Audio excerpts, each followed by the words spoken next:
La vieille ville de Naplouse, en Cisjordanie. Nous suivons Shirin Nazal, travailleuse sociale. Elle rend visite à des familles qui vivent dans les villages au sud de la ville, là où de nombreuses colonies israéliennes sont implantées. À chaque fois, elle rencontre les mêmes angoisses. Ils m'ont dit qu'ils étaient très fatigués parce qu'ils ne pouvaient pas dormir. Il y a un roulement dans la maison. Quand la mère est réveillée, le père dort, et vice-versa. Ils ont peur que des colons viennent brûler ou bloquer leur maison pendant la nuit. Ainsi va la vie dans les territoires palestiniens occupés. Ici, personne n'a oublié ce bébé d'1 an et demi, mort dans l'incendie de sa maison provoqué par des colons israéliens. C'était en juillet dernier. Ces événements ont beaucoup affecté les patients que suit Wissam Azaye. Les gens regardent la télévision pour suivre les informations, savoir ce qui s'est passé ici ou là, au niveau des checkpoints et des colonies, les affrontements avec les soldats et les colons. Il y a beaucoup de blessés, de morts, de martyrs, beaucoup d'arrestations, beaucoup plus que les mois précédents. Parce que les gens regardent la télévision, ils commencent à être très anxieux, à avoir des troubles du sommeil. Les enfants regardent les informations avec leur famille et cela affecte leur concentration et leur performance à l'école.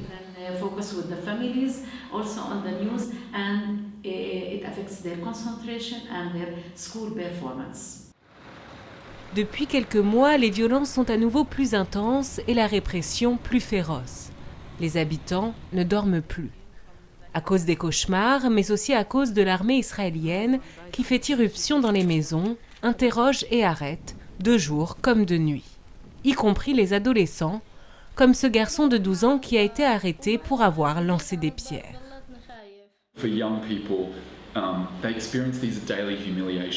Les adolescents subissent chaque jour des humiliations.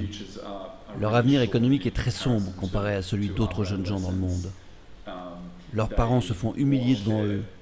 Les jeunes sont arrêtés simplement à cause de leur apparence.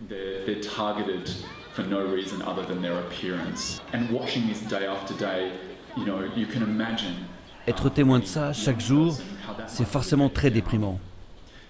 Si on ajoute à cela l'impulsivité et peut-être une tendance à répondre et à se défendre, cela peut avoir des conséquences fatales pour ces adolescents.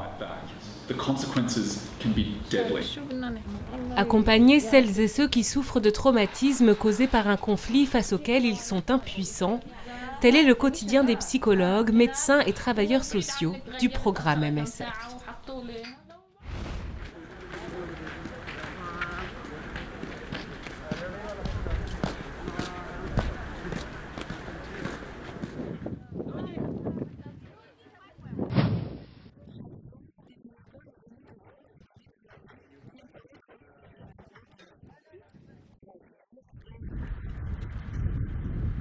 Je ramène la nourriture que les magasins veulent bien nous offrir.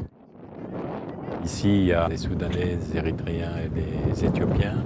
Et vous ne craignez rien à les fréquenter. Ils ne sont pas du tout contagieux, sauf pour leur sourire. Depuis 6 semaines, je travaille ici avec MSF. En Angleterre, on a le sentiment que le gouvernement ne fait rien pour aider les réfugiés. Alors les gens ordinaires ont décidé que c'était leur responsabilité, leur devoir de venir aider les gens.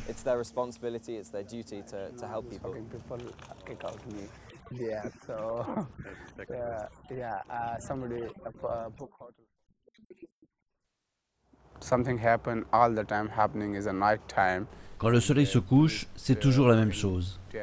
La police utilise des gaz lacrymogènes contre les réfugiés qui tentent de traverser la frontière. Et nous sommes là pour nous occuper des blessés. Ouais,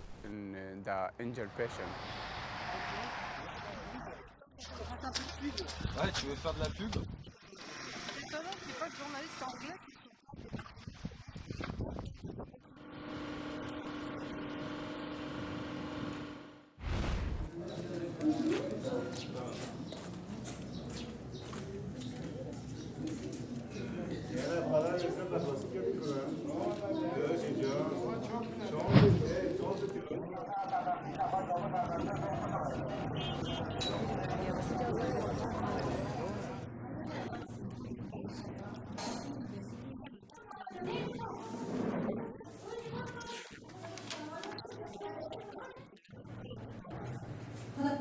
Did she lay flat for 12 hours? How could I do this? How could he? How would Majub Balani? Yes. Yes, she did. Yeah. Okay, good.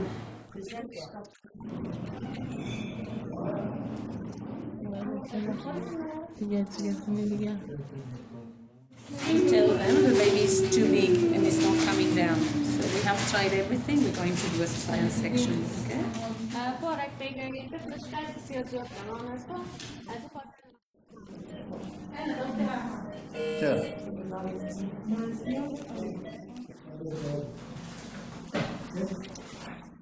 Görünen kadar uygusunan bacımın çiz bana.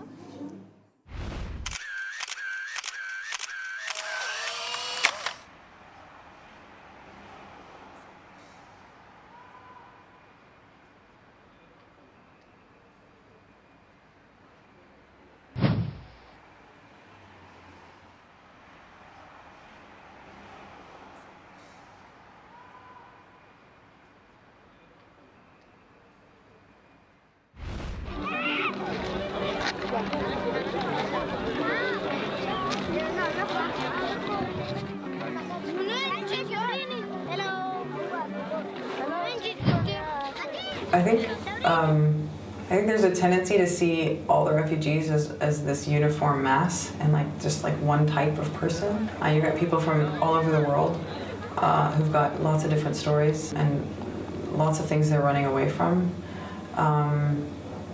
The majority of the people we saw were coming from Syria and Iraq, and their stories were very similar. Depending on where they came from inside Syria or Iraq, they're very, very similar stories, but the people themselves were all very different. So you would see sort of hipsters with piercings and tattoos. At the same time, you'd see people who lost all of their money in the water in Greece. You'd see people who would make jokes about how climbing through parts of Greece and Macedonia was like the sound of music. So for me, I think what strikes me is just they all kind of share the same path, but with very different stories leading up and very different perspectives on the whole experience. But what is uniform is this idea that it's supposed to be better at the end, whether they're going to Germany or whether they think that they're going to meet family in Belgium or wherever they want to end up. The idea is we're all heading there. And that's the one thing I think that ties them together, but otherwise it's a hugely different, very heterogeneous population, but all with this very intense sense of hope.